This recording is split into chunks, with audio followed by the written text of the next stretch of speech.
दोस्तों जब ये न्यूज वायरल हुआ पूरी दुनिया में, स्पेशली भारत और पाकिस्तान में, तो पाकिस्तान में हड़कंप मच गई कि भारत का एक कंपनी पूरे पाकिस्तान को खरीदने की क्षमता रखता है। ये न्यूज पूरे पाकिस्तान में वायरल हुआ और वहाँ के लोगों को भी अपने देश के औकात के बारे में पता चला। और इस आर्टिकल पर मैंने भी वीडियो बनाया था, ये वाला वीडियो आप चाहे तो देख सकते हैं कि कैसे भारत की टाटा ग्रुप ने पाकिस्तान के ओवरऑल जीडीपी को पीछे कर दिया है। अभी क्या है कि अब टाटा चीन में भी इंटर करने जा रहा है। पहले टाटा ने पाकिस्तान को झटका दिया, अब टाटा चीन को झटका देने जा रहा है। तो चलिए समझते हैं इस वीडियो के माध्यम से कि कैसे टाटा ग्रुप ने पाकिस्तान के बाद चीन को चौंकाया। नमस्कार दोस्तों, मैं विकास और आप देख रहे हैं ऑल इंडिया अफेयर्स।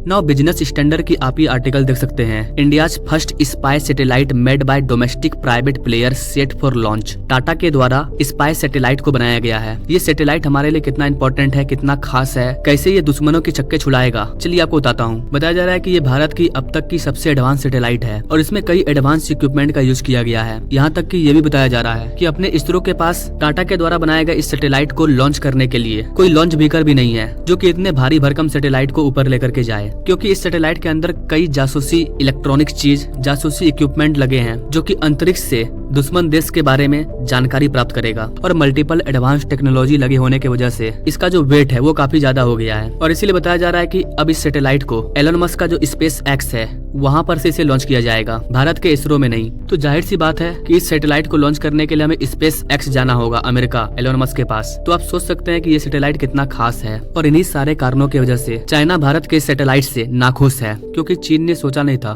कि भारत स्पाई सैटेलाइट बना लेगा। इसलिए कहा जा रहा है कि टाटा ग्रुप ने पाकिस्तान के बाद अब चीन को करारा झटका दिया है और इसे भारतीय सेना के एक बड़ी ताकत के रूप में भी देखा जा रहा है। गाइस आपको बता दूं कि अंतरिक्ष में चीन के काफी ज्यादा सैटेलाइट हैं और चाइना इन सैटेलाइट के मदद से सभी देशों पर नजर रखता है। चाइना की जो फौज है उसके पास ये सारा डाटा जाता है इन सैटेलाइट के माध्यम से। लेकिन भारत भी अब इस रेस में कूद पड़ा है और भारत भी अपनी प्राइवेट सैटेलाइट को लॉन्च करने जा रहा है जो कि चीन के खुफिया जानकारियों को भारत के सैनिकों को देगा। तो रतन टाटा के साथ एलन मस्क का भी हाथ है इस सैटेलाइट को लॉन्च करने में, क्योंकि सैटेलाइट बनाने का काम तो रतन टाटा की टीम ने किया है, लेकिन इसे लॉन्च करने का काम एलन मस्क करेंगे। इस सैटेलाइट को अप्रैल में अमेरिका के फ्लोरिडा, जहाँ पर की स्पेस एक्स है, वहाँ पर से इसे लॉन्च किया जाएगा। क्योंकि इस सैटेलाइट को टाटा के द्वारा डेवलप किया गया है, इसलिए इसका नाम है टाटा एडवांस सिस्टम एलटीडी, यानी कि TASL। तो कहने का मतलब ये है कि भारत इसरो की भी मदद ले रहा है अपने डिफेंस को बूस्ट करने के लिए, और अब हम प्राइवेट सेक्टर को भी वेलकम कर रहे हैं कि आप हमारे स्पेस की दुनिया में कूदिए और हमारे डिफेंस सिस्टम को और अधिक मजबूत कीजिए, जिसमें टाटा भी आगे आ रहा है। क्योंकि इसरो के पास ऑलरेडी कई सारे प्रोजेक्ट हैं, लेकिन कुछ ऐसी टेक्नोलॉजी है जो इसरो के पास भी नहीं है। उसकी खामियों को पूरा कर रही है भारत की प्राइवेट कंपनी टाटा। और गाइस आपको इंटरेस्टिंग बात बता दें कि इस साल भारत 15 से ज्यादा सैटेलाइट को लॉन्च करने वाला है, जो कि रसिया के लिए होगा। भारत के स्पाई सैटेलाइट का जो भी कंट्रोलिंग पावर होगा उसका ग्राउंड कंट्रोल सेंटर बेंगलुरु में बनाया जा रहा है और इसमें मदद कर रही है लैटिन अमेरिकन की कंपनी, और दोनों के पार्टनरशिप से बेंगलुरु के अंदर ग्राउंड कंट्रोल सेंटर बनाया जा रहा है। इसका मेनली यूज किया जाएगा गाइडेंस के लिए, प्रोसेसिंग के लिए। इसके अलावा सैटेलाइट से जो भी इमेज भेजा जाएगा उन सबको स्टडी करने के लिए इस सेंटर को बनाया जा रहा है। आपके मन में सवाल होगा कि ये स्पाई सैटेलाइट क्या होता है। तो बेसिकली गाइस, स्पाई सैटेलाइट में अंतरिक्ष में यानी कि स्पेस में एक कैमरा लगा रहता है जो कि अर्थ को सर्कल करता है और स्पेशल जगह पर जहाँ पर हमें जरूरत है वहाँ पर पिक्चर को लेता है कि वहाँ पर चल के आ रहा है और उसे अपने मालिक को प्रोवाइड करता है। तो जहाँ का भी हम उसे कमांड देंगे स्ट्रेटेजिक लोकेशन का, वहाँ का वो पिक्चर लेगा और हमें सेंड करेगा। इससे हमें रियल टाइम सिचुएशन का पता लग जाएगा। मान लीजिए इंडिया पाकिस्तान बॉर्डर पर कुछ हरकत किया जा रहा है, तो वहाँ पर जा करके देखना पॉसिबल नहीं है। हम सैटेलाइट घुराएंगे, स्पाई सैटेलाइट का जो कैमरा है वहाँ पर फोटो क्लिक करेगा और हमें सेंड कर देगा। चाइना इंडिया बॉर्डर पर चाइना कुछ हरकत कर रहा है, वहाँ पर ये सैटेलाइट जाएगा, फोटो क्लिक करेगा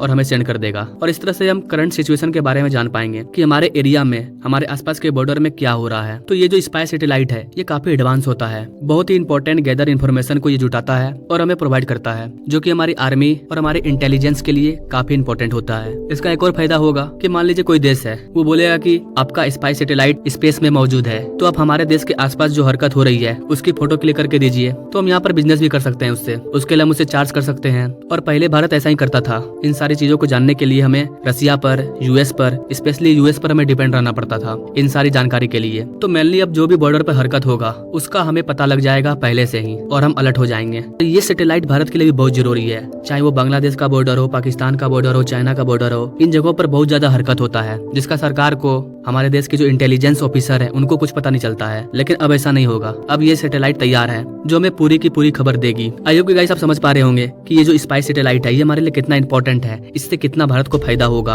अगर आपको वीडियो जरा सा भी पसंद आया तो इसे अपने दोस्तों और फैमिली तक शेयर करें, वीडियो को लाइक करें और कमेंट में एटलीस्ट जय हिंद जरूर लिखें। Now thank you for watching. मिलते हैं अगले वीडियो में एक नए इंटरेस्टिंग जानकारी के साथ, तब तक के लिए जय हिंद।